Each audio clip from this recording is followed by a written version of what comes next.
Liberando sus frenos. Hace muchos años, cuando comencé a estudiar las emociones negativas, el punto más crítico que descubrí fue que no se puede hacer ningún progreso hacia la salud, la felicidad, el amor y el cumplimiento del potencial mientras se insista en mantener intactas las emociones negativas. Y lo único bueno de las emociones negativas, si es que tienen algo de bueno, es que las emociones negativas no son permanentes. Lo dice hasta Sigmund Freud, no hay un lugar permanente para las emociones negativas en el subconsciente. En otras palabras, son visitantes indeseados. Son hábitos negativos o patrones de respuesta negativos que pueden eliminarse, y el punto inicial para eliminarlos es entender de dónde vinieron y entender cuáles fueron los factores causales, volviendo a la niñez temprana, que desencadenó el desarrollo de las emociones negativas y nos han dado como adultos una predisposición a ser negativos de una u otra forma. Esto nos lleva al condicionamiento de la niñez temprana. Recuerden que ya dijimos que el punto inicial de los patrones de hábitos negativos compulsivos e inhibitorios era la crítica destructiva. La crítica destructiva es el gran destructor. La crítica destructiva destruye a las personas en su interior y las deja caminando en círculos por fuera. Muchas personalidades han sido minadas y destruidas, mucha autoestima ha sido puesta de lado como resultado de la crítica destructiva más que cualquier otra cosa que podamos imaginar. La crítica destructiva es el gran asesino. Ahora, ¿por qué es eso tan malo? Sabemos que los niños en sus primeros años y al ir creciendo tienen una necesidad tremenda de amor y aprobación de sus padres. De hecho, muchos psiquiatras y psicólogos han dicho que la razón número uno de la enfermedad mental en los adultos es el retiro de amor o el amor no expresado. Sabemos que cualquier persona con prestigio, una persona que es importante para un niño, tiene un impacto enorme en ese niño, y los niños hasta la edad de 6 años tienen muy poca habilidad para discriminar entre una crítica válida y una crítica inválida. Lo que esto significa es que todo lo que diga un padre o un pariente mayor o una persona mayor, cualquier cosa que diga una persona de prestigio o una persona importante para un niño es aceptada como cierta. Es aceptada como una representación válida de la realidad. Si una madre dice eres un niño malo, o si un papá dice eres flojo, si alguien dice no eres dependiente, o si alguien dice que somos estúpidos o tontos o feos, el niño no tiene capacidad alguna para discriminar entre lo válido y lo no válido. Ese niño acepta eso como una verdadera representación de la realidad. Va más allá de la mente consciente, va directamente al subconsciente y ahí se queda. Muchos de nosotros como adultos aún estamos viviendo en base a la información negativa que recibimos cuando éramos niños. Y después como adultos, ¿qué decimos? Pues decimos así es como soy, o siempre he sido así, o algunas personas dirán, pues es de familia, tu padre era así, los hijos son así, tu madre era así, etc. ¿De dónde viene? Nada de estas cosas es de familia. Por ejemplo, cuando estaba creciendo, mis padres habían sufrido la depresión y la depresión les produjo un impacto enorme. Y cuando hablábamos de comprar algo, lo recuerdo muy bien, mis padres se ponían muy tensos y decían, no podemos pagarlo, no podemos pagarlo, no podemos pagarlo, no podemos pagarlo. Tenían una mentalidad de carencia, esta mentalidad de no podemos pagarlo toda su vida. Y luego yo crecí y aunque nunca he experimentado la depresión, y la mayoría de ustedes, 10, 20, 30, 40 años después, aún estamos diciendo, no puedo pagarlo, no puedo pagarlo, no puedo pagarlo. Aún tomamos como base esas frases críticas, esas frases emocionales que usaban nuestros padres. Tal vez sus padres les decían como mi padre me decía a mí una y otra vez, nunca acabas lo que empiezas, nunca acabas lo que empiezas. Nunca acabas lo que empiezas. Eres un flojo, nunca acabas lo que empiezas. Y cuando fui adulto tuve muchos problemas para acabar lo que empezaba. Al acercarme al final de la tarea, comenzaba a sentirme ansioso y buscaba cualquier excusa por posponerla o retrasarla. El segundo factor que nos predispone a emociones negativas es la falta de amor. Sabemos que las personalidades de los niños se desarrollan al grado en que reciben una alta calidad y una alta cantidad de amor de sus padres. Existe una relación de 1 a 1 entre la cantidad de amor, la calidad de amor y una personalidad sana. Ese amor negado o la privación de amor es la causa clave de la infelicidad, la negatividad y la enfermedad mental en los adultos. Para que un niño se sienta realmente amado, el niño debe tener padres con buenos conceptos, y la mayoría de nosotros tuvimos padres que fueron víctimas de sus padres, que a su vez fueron víctimas de sus padres. Un escritor famoso dice que todo el mundo es víctima de una víctima. Todos son víctimas de víctimas. Nuestros padres quisieron criarnos de la mejor forma posible, pero ellos mismos fueron víctimas de víctimas. Y para que un niño se sienta realmente amado, deben existir 3 condiciones. La condición número 1 es: los padres deben amarse a sí mismos. Los padres deben amarse a sí mismos. Recuerden, nunca le podrán dar más amor a otros que el que sienten por sí mismos. Si no se aman a sí mismos, no pueden amar a sus hijos. Si tienen un poco de amor por sí mismos, deben difundirlo en sus hijos. Si tienen poco amor por sí mismos y es absorbido por sus esposos, entonces, a veces, aunque deseen amar a sus hijos, no tienen amor que darles. Sus padres querían amarlos y en muchos casos no tenían amor para darles. Y eso es porque nunca lo recibieron cuando crecieron. El segundo requisito es: los padres deben amarse mutuamente. Para que un niño crezca sintiendo confianza en sí mismo, crezca sintiéndose amado, a salvo y seguro, debe crecer en un ambiente donde los padres se amen. No hay nada que le dé más temor a un niño que crecer en un hogar donde los padres peleen entre sí, donde los padres no se amen, donde haya dificultades, porque el niño siempre tiene una tendencia, primero que nada, ser una víctima, pues al niño se le grita y se le vocifera, y entonces cree que la razón por la que mamá y papá pelean es su culpa. Ahora, una investigación interesante: como hay muchas familias de un solo padre, la investigación interesante muestra que cuando uno de los padres se va como resultado de una separación o un divorcio, los niños que quedan invariablemente están convencidos de que la razón por la que el otro padre se fue se debió a algo que él hizo. Y es importante que si un matrimonio o una relación va a terminar y uno se va a ir, que el padre que se quede les diga a los niños una y otra vez que la razón por la que la relación no funcionó no tuvo nada que ver con ellos. Solo tuvo que ver conmigo y con papá, conmigo y con mamá. No tiene nada que ver con el niño. El niño necesita oírlo muchas veces antes de que se sienta confiado y seguro. Y por supuesto, siempre es mejor que un niño sea criado por un padre que lo ama que por 2 padres que no se aman. Una tercera condición que debe cumplirse si no quiere que exista la falta de amor es que los padres deben amar al niño. Los padres deben amar al niño. Bueno, esto parece muy obvio y muy lógico. La verdad es que, y esto es lo más difícil para usted y para mí como adultos, que ni siquiera lo pensamos, que es posible que nuestros padres no nos quisieron.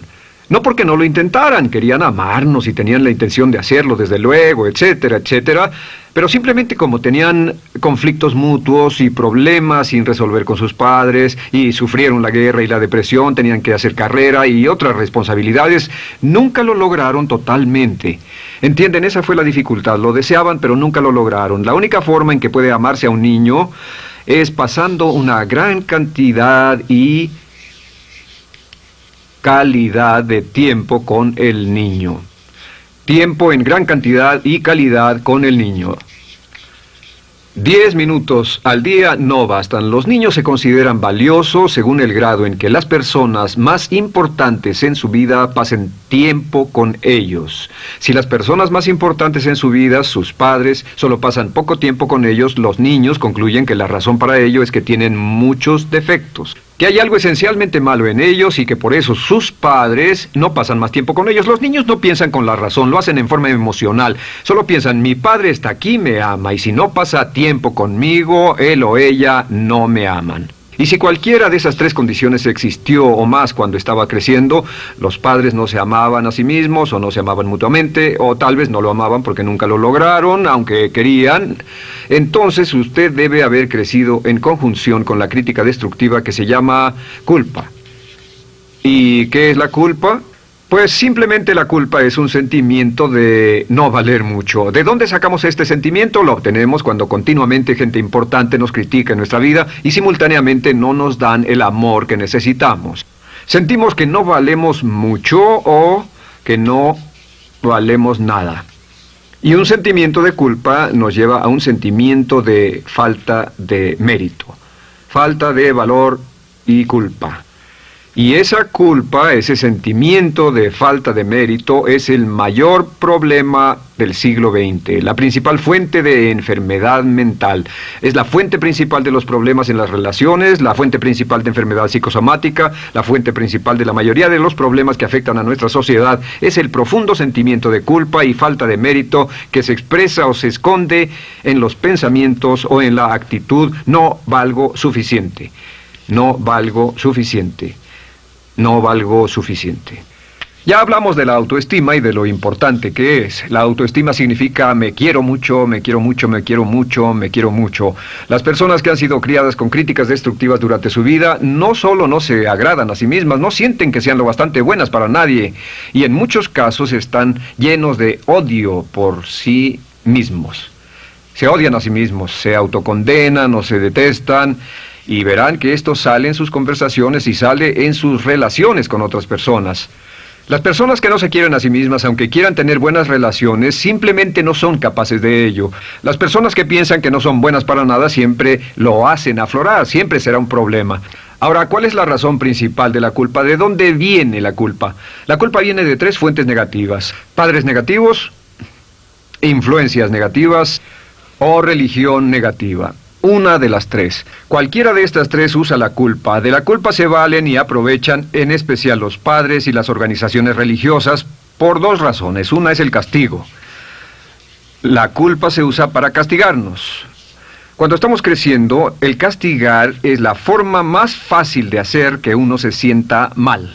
Nuestros padres nos hacen sentir mal castigándonos físicamente o sermoneándonos o regañándonos. Y el castigo es una forma muy eficaz de irnos conformando o de conseguir que hagamos lo que los demás quieren. La segunda razón por la que se usa la culpa cuando se practica en forma consciente, y algunas organizaciones la practican así, es para tener más control emocional en especial, porque se puede controlar a una persona emocionalmente con culpa y manipular su comportamiento. Hay muchas organizaciones que usan la culpa como una herramienta de control y manipulación. Si puede controlar a las personas con suficiente fuerza y en forma emocional, puede conseguir su dinero, puede conseguir su tiempo, puede conseguir su compromiso, demandar sus recursos, etc. Muchas organizaciones usan la culpa para aplicar un castigo. Muchas organizaciones de caridad que se anuncian por televisión, en especial las de causas benéficas que involucran a niños o a personas incapacitadas, usan un sentimiento de culpa. A usted le va tan bien que debe sentirse culpable por estas personas que sufren. O envíenos algo de dinero y eso se encargará de su culpa por un momento hasta que lo incluyamos en nuestra lista de correo, etc. Y la culpa es un estándar. ¿Por qué se usa tan comúnmente? Pues primero que nada porque casi todos nosotros la tenemos en mayor o menor grado. Y número 2, es fácil. La culpa es fácil. ¿Por qué nuestros padres la usan con nosotros? ¿Por qué nuestras madres la usan con nosotros? Nuestras madres pueden controlarnos con la culpa en un cuarto repleto. Nuestra madre puede controlarnos a miles de kilómetros por teléfono. Los padres usan la culpa en sus hijos porque sus padres usaban la culpa en ellos y así sucesivamente. Es lo más fácil. No existe un esfuerzo físico. Puede hacerse con una mirada o de reojo o una palabra. Ya sabe que las personas siempre buscan lo más fácil. Esté alerta. Ustedes han sido criados en un ambiente donde se les ha hecho sentir culpa y casi todos lo vivimos. Debemos entender que la culpa es como una letrina o bacterias emocionales negativas que se colocan en la raíz de su psique o su subconsciente y activan todas las demás emociones negativas: furia, odio, envidia, resentimiento, frustración y duda, temor, etcétera. Las crea y las activa a todas. Y la forma para, en realidad, deshacerse del centro es exorcizarlo, extirparlo. Y es lo que vamos a hacer el resto de esta sesión. Primero, ¿cómo podemos saber si nos criaron con sentimientos de culpa? Bien, a esto le llamamos la manifestación adulta de la culpa. Manifestación adulta de la culpa. Puede saber, probándose a sí mismo, ¿cuánto de esto tiene? Número 1, la manifestación adulta de la culpa es que tiene sentimientos de inferioridad, sentimientos de inadaptabilidad y de no merecer las cosas. No siente que merezca que le pasen cosas buenas. Si una persona ha sido criada con crítica destructiva y se le hace sentir culpa, entonces cuando logra éxito, aún con un tremendo esfuerzo, tiene una tendencia terrible de sentir que no se lo merece. A esto se le llama, por cierto, temor al éxito. El temor al éxito es solo otra forma de decir que la persona que ha estado condicionada a pensar de sí misma como poco valiosa o no lo bastante buena, se siente muy incómoda cuando experimenta el éxito. Se siente muy tensa y a disgusto.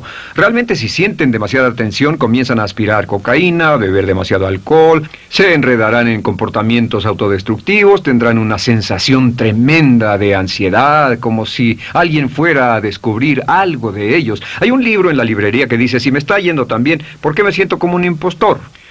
Tienen el llamado síndrome del impostor. ¿Alguna vez ha tenido éxito en algo y la gente ha ido a usted a decirle, vaya, hiciste un excelente trabajo, o eso es maravilloso, aunque haya sido muy duro para usted, y sintió que los demás iban a descubrir, siente como que, es decir, que iban a descubrir que realmente no es bueno, que solo fue un fraude, solo un accidente, y por supuesto es lo que dice, fue coincidencia, fue un accidente, la verdad, no sé ni cómo lo hice. Hacen todo lo posible por huir de ese sentimiento de inferioridad y de no merecer las cosas. Estén muy alertas. La segunda manifestación adulta de la culpa es la autocrítica destructiva. Hay una línea de un gran poeta que dice, aquellos a quienes se les hace mal, hacen mal a su vez. Los niños a muy temprana edad, a veces a la edad de 2 o 3 años, comienzan a menospreciarse, se desgarran, hasta se golpean y se castigan físicamente si se les critica demasiado.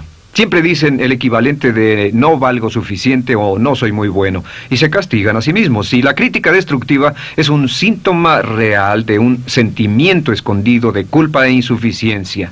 El número 3 es que fácilmente manipuladas por la culpa, las personas pueden jalar sus cordones de culpa en forma muy simple. Realmente vemos que existen 2 tipos de personas en el mundo, los lanzadores de culpa y los receptores de culpa. Invariablemente, estas personas se atraen mutuamente. Y por supuesto el lanzador de culpa es la persona que se identifica con el padre que lanzó la culpa y el receptor es la persona que se identifica con el que atrapó la culpa. Pero los lanzadores y los receptores de culpa se unen, se equilibran perfectamente, se establecen y forman una nueva generación de lanzadores y receptores de culpa.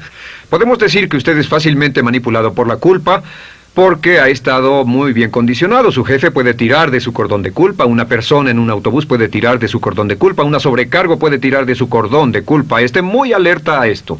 La cuarta manifestación de culpa es que usted la usa. Usa la culpa y culpa a otro generosamente. ¿Por qué? Pues si ha funcionado en usted, la hará funcionar en ellos. Le parecerá que es un intercambio, un trato muy justo. Usa la culpa y la culpabilidad y se convierte en la base de sus relaciones con los demás. Cuando algo sale mal, les echa la culpa a ellos. Algo sale mal, culpa a alguien más. En cuanto hay un problema, busca a quién culpar. Un experimento muy interesante con la cámara escondida hace algunos años, fue que hicieron una plancha de hielo y la pusieron en la acera sin que nadie los viera. No hacía mucho frío, pero lo hicieron y observaron cómo reaccionaban las personas cuando pasaban por ahí, cuando caminaban por ahí, llegaban a esa plancha de hielo, se desequilibraban y se resbalaban, y lo primero que hacían era observar a la persona más cercana a ellos, enojados, verdaderamente furiosos, en otras palabras, buscaban a quién culpar. Y si no había nadie cerca de donde habían caído, se levantaban otra vez, miraban a su alrededor, no había nadie y entonces pateaban el piso, pateaban con fuerza y se iban. Nuestra tendencia natural cuando algo sale mal es buscar a alguien o algo a quien culpar, en especial si nos criaron con una culpa continua. Y la quinta manifestación es lo que llamamos lenguaje víctima. Ahora recuerden que hablamos sobre la ley de concentración. Dice, lo que siembras cosecharás.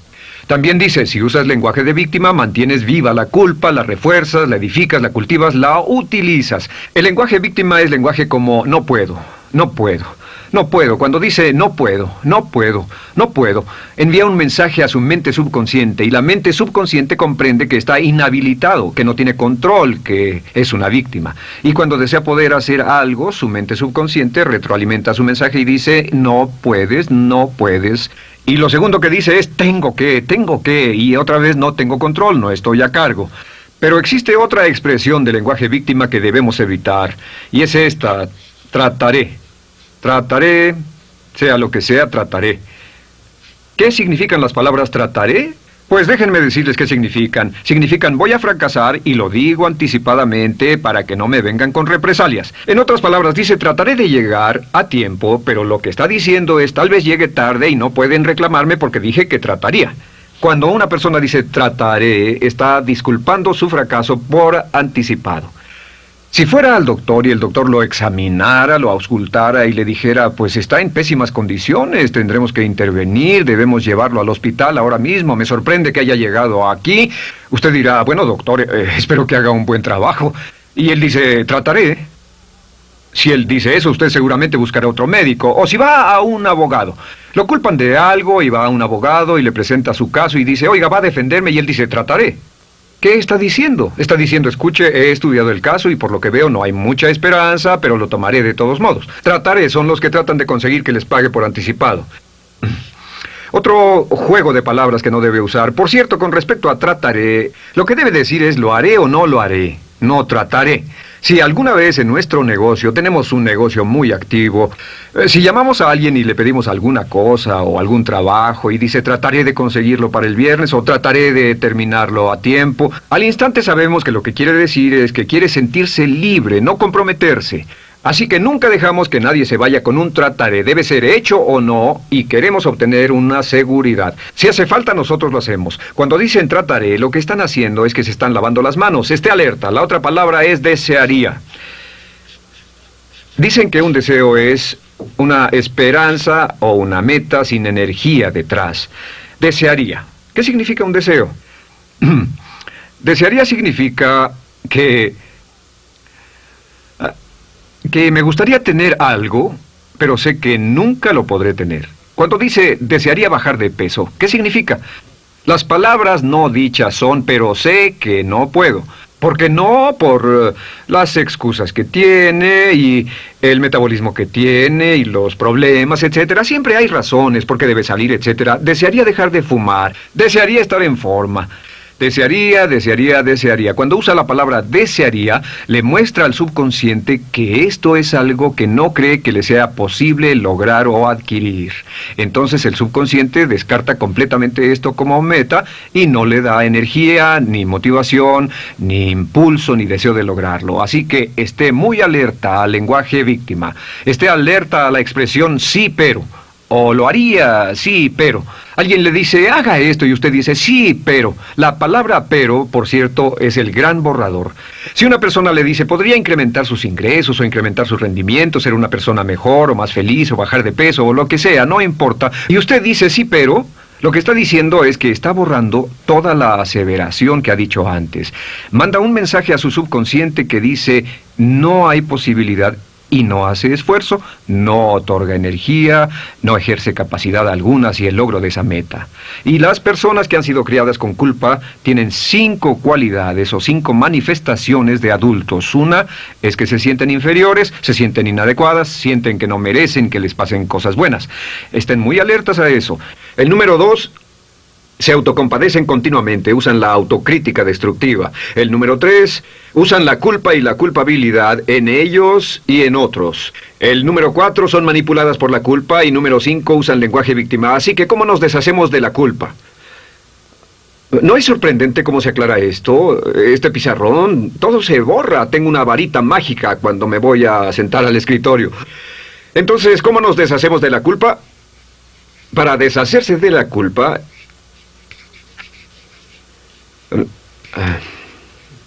este es el proceso. Tiene algunos pasos importantes. Número 1, el primero de la lista, elimine la autocrítica. Elimine la crítica autodestructiva. En otras palabras, nunca diga nada destructivamente crítico de usted mismo. No lo diga. Esta es la regla básica. El subconsciente acepta lo que diga usted como cierto, como un mandato. Así que no diga nada de sí mismo que no desee sinceramente que sea cierto. No diga estoy cansado, estoy gordo. No diga no puedo o debo. No diga nada a menos que quiera que sea cierto. Las palabras que van después de la palabra yo son las palabras que su subconsciente registra como mandatos, excepto cuando dice yo desearía o lo intentaré. Así que elimine la crítica destructiva. Siempre hable en términos positivos sobre usted. Me gusta mi persona, puedo hacerlo, lo haré, escogí hacerlo, pero nunca diga no, no puedo. Número 2 es no dejarse manejar por la culpa. Rehúse ser manejado por la culpa. Porque cada vez que le permita a alguien que lo manipule por la culpa, ¿sabe qué pasa? Refuerza y hace más poderoso el efecto de la influencia de la culpa en su vida. Cuando yo crecí, debo decir que yo crecí en una familia que estaba muy influenciada por la religión negativa. Realmente mi madre, Dios la bendiga, tenía un cinturón negro en el pecado e hizo un trabajo verdaderamente soberbio en ello. Y yo tardé en sobreponerme. Cuando me casé con Bárbara, ella también venía del mismo tipo de familia y recapacitamos. Hay una hermosa respuesta cuando uno de los dos caía de nuevo en los viejos patrones. Decía, no tratas de hacerme sentir culpable, ¿o sí? No tratas de hacerme sentir culpable, ¿o sí? Solo diga, no tratas de hacerme sentir culpable, ¿o sí? Y no deje que las personas lo manipulen usando la culpa. El número 3, no use la culpa o la culpabilidad y anuncie que no va a usarla. No la use en otras personas y permita que sus hijos o su cónyuge digan lo mismo. No tratas de hacerme sentir culpable, ¿o sí? Repítalo una y otra vez. Y si la otra persona le dice eso es lo que trato, contéstele no va a funcionar. Y no funcionará. Es que la culpa solo funciona mientras usted no sepa que está siendo usada en usted. El número 4 es lo que llamamos la ley del perdón. Es la más importante de todas. Realmente es el centro, es el meollo de toda esta sesión. La ley del perdón simplemente dice que usted está sano mentalmente hasta el grado en que pueda perdonar libremente y olvidar las ofensas. Que su habilidad para perdonar a los demás es la clave que determina su felicidad y su éxito en la vida. Su habilidad para perdonar a los demás es la única forma de eliminar la culpa. Su disponibilidad para perdonar a los demás y olvidar ofensas es el determinante más importante de si usted está o no totalmente integrado y es un adulto que funciona como ser humano. Porque la tendencia de culpar y de guardar rencores es una tendencia patológica infantil que la poseen todas las personas que están enfermas mentalmente.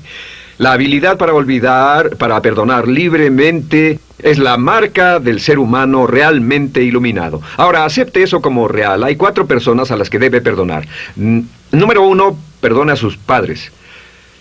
Perdone a sus padres por todo lo que le hayan hecho para herirlo. La mayoría de nuestras investigaciones muestran que casi todos nuestros problemas como adultos se remontan a no estar dispuestos o no poder perdonar a nuestros padres por algo que hicieron que nos hirió. Perdónelos un 100%, escríbales, llámeles por teléfono, dígales, o cuando menos perdónelos en su corazón, pero perdone a sus padres.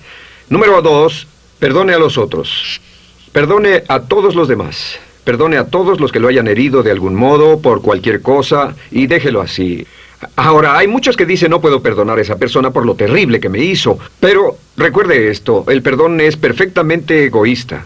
El perdón no tiene nada que ver con la otra persona, solo tiene que ver con su paz mental y con su propia integridad mental. Número 3, perdónese a sí mismo. Perdónese por todas las cosas débiles, tontas, insensatas y estúpidas que haya hecho, porque todas las personas han hecho cosas tontas, insensatas, estúpidas y ridículas, pero perdónese en un 100%. Y finalmente, la última parte de esto, si ha hecho algo que hirió a alguna persona, vaya a disculparse. Es sorprendente el hecho de vidas que se arruinan año tras año por personas que no tienen la fortaleza intestinal, las agallas y el valor para decir lo lamento. Una de las cosas más importantes es desarrollar carácter hasta el grado en el cual hacemos las cosas que son muy difíciles para nosotros, hasta el grado en el cual hacemos las cosas que sabemos que están bien, aunque sean difíciles, en especial cuando son difíciles emocionalmente. Y la clave para deshacerse de la culpa, la clave para ser una persona total y completamente positiva, es perdonar a los demás. Perdone a las personas con quienes ha sostenido una relación. Perdone a sus jefes anteriores. Perdone a los amigos que lo han herido. Perdone las inversiones que estuvieron equivocadas. Perdone a los jefes que lo despidieron. Perdone a sus padres. Perdone a todo el mundo. Desarrolle una actitud hacia la vida con la que rehúsa guardarle rencor a los demás. Solo repita una y otra vez: los perdono a él o a ella por todo. Los perdono por todo. Los perdono por todo. Y eso es todo. La clave para librarse de las emociones negativas es rehusarse totalmente a continuar con cualquier situación negativa. No olvide que es un acto muy egoísta y será tan egoísta como usted quiera. El acto del perdón lo libera y libera a la otra persona y le garantiza que se moverá rápidamente hacia el cumplimiento de su potencial. Para tener éxito, una mujer debe ser mejor en su trabajo que un hombre. Golda